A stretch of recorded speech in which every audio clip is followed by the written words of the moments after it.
ओम पूर्णमदः पूर्णमिदं पूर्णात् पूर्णमुदच्यते पूर्णस्य पूर्णमादाय पूर्णमेवावशिष्यते। ओम शांति शांति शांति। हरि ओम। सर्वदर्शन में हमने काफ़ी 2-3 टॉपिक जो था उसको हमने कवर कर लिया है और बाकी 1-2 टॉपिक भी बचा हुआ है। तो उसमें एक योग दर्शन है। योग दर्शन से भी 2 इसमें सिलेबस में 2 टॉपिक दिया हुआ है। ठीक है, तो इसके अनुसार जो है कैसे क्वेश्चंस आते हैं उसके बारे में हम थोड़ा सा डिस्कशन करेंगे और मैं उसका थोड़ा सा आपको गाइड कर दूंगा कि उसको कैसे आप स्टडी कर सकते हैं बहुत कम समय में। ठीक है, तो क्योंकि यहाँ से भी क्वेश्चंस आते हैं 2-3 क्वेश्चन तो बहुत इंपॉर्टेंट है। 2-3 क्वेश्चन हर स्टूडेंट के लिए, जो प्राचीन स्टूडेंट जो पुराने स्टूडेंट है उनके लिए तो ज़्यादा डिफ़िकल्ट नहीं है, पर जो नए छात्र हैं उनके लिए थोड़ा बहुत ये आवश्यक है। ठीक है, इसलिए मैंने इस विषय को एक एक करके ले रहा हूँ और उसके साथ साथ अभी भी हमारे और जो विषय की तैयारी चल रही है जो क्वेश्चन आंसर की, उसको भी हम लेके आएंगे। ठीक है, देखते हैं रात में क्या होता है। आज रात तक उसको भी हम कुछ करने की कोशिश करेंगे। उन सभी विषय को दोबारा रिपीट अध्ययन करना पड़ रहा है और फिर उसी का क्वेश्चन आंसर हम तैयारी कर रहे हैं। ठीक है, तो इसलिए पहले योग दर्शन में देख लीजिए अष्टांग योग आया हुआ है और उसके साथ साथ समाधि के ऊपर यहाँ पर आया है। ठीक है, अब अष्टांग योग में देखिए जो 8 प्रकार की योग है, उन 8 प्रकार की योगा का प्रश्न कैसे आता है उसको पहले आप देख लीजिए। यहाँ पर देखिए अधस्तनेषु कतमा चित्तभूमिरस्ति, यहाँ पर एक प्रश्न आया था, अधस्तनेषु कतमा चित्तभूमिरस्ति। इसमें जो है दिया गया है 4 ऑप्शन, इसमें से कौन सा चित्तभूमि है। ठीक है, तो इसमें जो आंसर था वो मूढ़म था। ठीक है, मूढ़ ये चित्तभूमि होता है, कैसे है आपको बताएंगे। और एक सूत्र पूछा है, तदेवार्थ मात्र निर्भासम स्वरूप शून्यमेव समाधि ही, आगे समाधि शब्द जोड़ना है, ये सूत्र है और ये विभूतिपाद का 3रा सूत्र है। ठीक है, मैं आपको वो भी दिखा दूंगा। योग दर्शनानुसारेण अपरिग्रह इत्यस्य ग्रहणम भवति। योग दर्शन में अपरिग्रह इसका ग्रहण होता है कहाँ से, यम इति योगांगे। यम में जो अपरिग्रह है यानी कि वस्तु का संग्रह नहीं करना। ठीक है, यानी कि वस्तु का संग्रह नहीं करना, वस्तु का त्याग करना। जो अनावश्यक वस्तु का, आवश्यक वस्तु का त्याग के लिए नहीं कहा जाता है कहीं भी। अनावश्यक वस्तु का, जैसे आपको भोजन चाहिए, भोजन आप कितना कर सकते हैं, 200 ग्राम या 300 ग्राम, लेकिन अगर 200 ग्राम की जगह पे आप 2 किलो भोजन लेके बैठ जाओ तो वो हो जाता है अपरिग्रह में, उसका गणना होती है। यानी कि जितना चाहिए उतना आपको, 1 जोड़ी कपड़े चाहिए, 1 जोड़ी कपड़ा आपके लिए उपयुक्त है। अगर आप 5 जोड़ी 7 जोड़ी 10 जोड़ी कपड़े रखते हैं तो वो हो जाता है अपरिग्रह। ठीक है, अनावश्यक वस्तु हो गया, तो वो आता है यम में। ठीक है ना, यम यानी कि संयम जिसको कह सकते हैं। तो ये इस प्रकार के क्वेश्चंस आते हैं। ठीक है, तो केवल सूत्र या फिर केवल इसको आप रट करके नहीं कर सकते, यहाँ समझना भी पड़ता है टॉपिक को।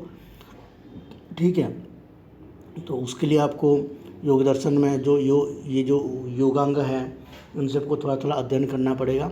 इन सब का जो सूत्र का अर्थ है उनको थोड़ा थोड़ा देख लेंगे तो हो जाएगा जितना कम समय में। तो इसका हिंदी PDF आपको हम उपलब्ध करवा देंगे और कौन सी पाठ से कौन सी पाठ तक पढ़ना है वो आपको बता देंगे। आप जितना हो सकता है 1 घंटे के अंदर ये कंप्लीट करिएगा। ठीक है, वीडियो सुन लीजिए आप, आधे घंटा 15 मिनट जो भी होगा, उसके बाद आपको PDF मिल जाएगा। उस PDF में आपको उस चैप्टर को ओपन करना है और 1 घंटे के अंदर उस चैप्टर को पूरा कम्प्लीटली पढ़ लेना है। ठीक है, हम जिस तरीक़े से आपको बताएंगे तो आपका 1 घंटे में योग सूत्र बिल्कुल कंप्लीट हो जाएगा।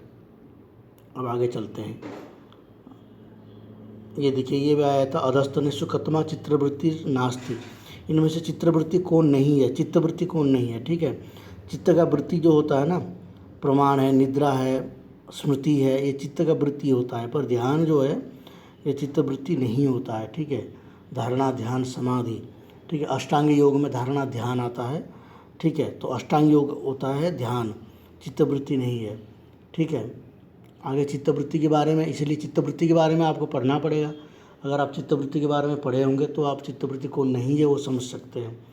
ठीक है, आगे देखिए 18 नंबर पे दे रखा है, क्लेश कर्म विपाक शरीर परामृष्ट पुरुष विशेष ईश्वर केनोक्तेन केनोक्तेयम सुक्ति, ये उक्ति किसकी लिखी हुई है? क्लेश कर्म विपाक शरीर परामृष्ट पुरुष विशेष ईश्वर। तो ये देखिए ये यहाँ पर जो है ईश्वर के लक्षण बताया गया है। क्लेश कर्म विपाक, ठीक है, शरीर परामृष्ट, पुरुष विशेष, जो पुरुषों में विशेष है वो ईश्वर है। ठीक है, सांख्य ईश्वर को नहीं मानते हैं, परंतु जो योग शास्त्री है, जो योग सांख्य योग में जो योग है, योग ईश्वर को मानता है। तो इसलिए यहाँ पर जो है ये पतंजलि हो जाता है इसका आंसर। ठीक है, तो इस तरह से क्वेश्चंस आते हैं, तो इसलिए जो है इन सबको थोड़ा थोड़ा आपको ध्यान देना पड़ेगा।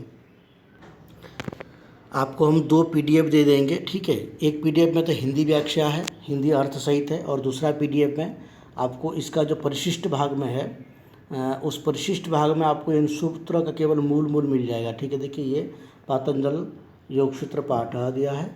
इसके बाद देखिए अथ योगानुशासनम, योगश्चित्तवृत्ति निरोधः तदा दृष्टु स्वरूपे अवस्थानम, वृत्ति सारूप्यमितरत्र, वृत्तयः पंचतयः क्लिष्टा क्लिष्टाः।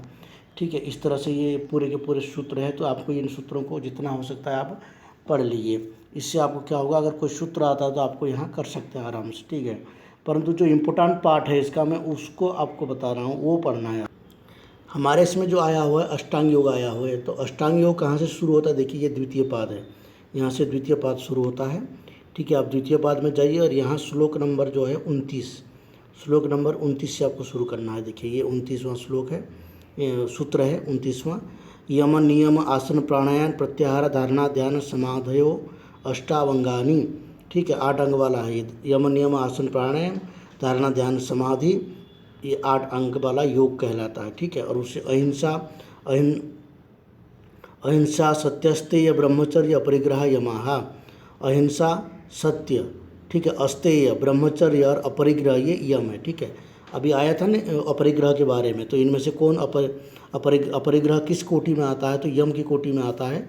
तो अहिंसा है, अस्तेय है, ब्रह्मचर्य है और अपरिग्रह ये यम है। ठीक है, जाति देश काल समय अनवच्छिन्न सार्वभौमा महाव्रतम, यहाँ पर एक जो यम के बारे में बताया जा रहा है। शौच संतोष तप स्वाध्याय ईश्वर परिधाना नियम। नियम क्या होता है? शौच है, संतोष है, तप है, स्वाध्याय है, ईश्वर परिधान यानी कि ईश्वर की आराधना, ये नियम में आता है। भीतर का बाधन है प्रतिपक्ष भावनम, ये भी उसका अंग है। भीतर का हिंसादय कृतकारितानुमोदिता लोभक्रोध मोहपूर्वका मृदु मध्यधि मात्रा दुख्यान अंतकाला इति प्रतिपक्ष भावनम, ये उसके अंग के रूप में आता है। इसका आप हिंदी पढ़ लीजिएगा। ठीक है, अहिंसा प्रतिष्ठायाम तत्सन्निधो वैरत्याग, वैरत्याग के बारे में बताया जाता है। ठीक है, वैरत्याग त्याग करने के लिए जो कहा जाता है क्या क्या? अहिंसा प्रतिष्ठायाम तत्सन्निधो वैरत्याग,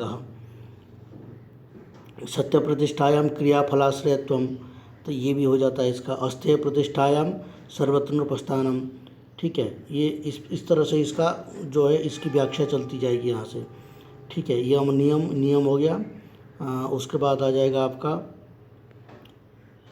प्रयत्न शैथिल्यानंतर समापत्तिभ्याम ततो द्वंद्वान विघातः तस्मिन् सति श्वास प्रश्वासयोर योगी प्रश्वासयोर गति विच्छेद प्राणायाम।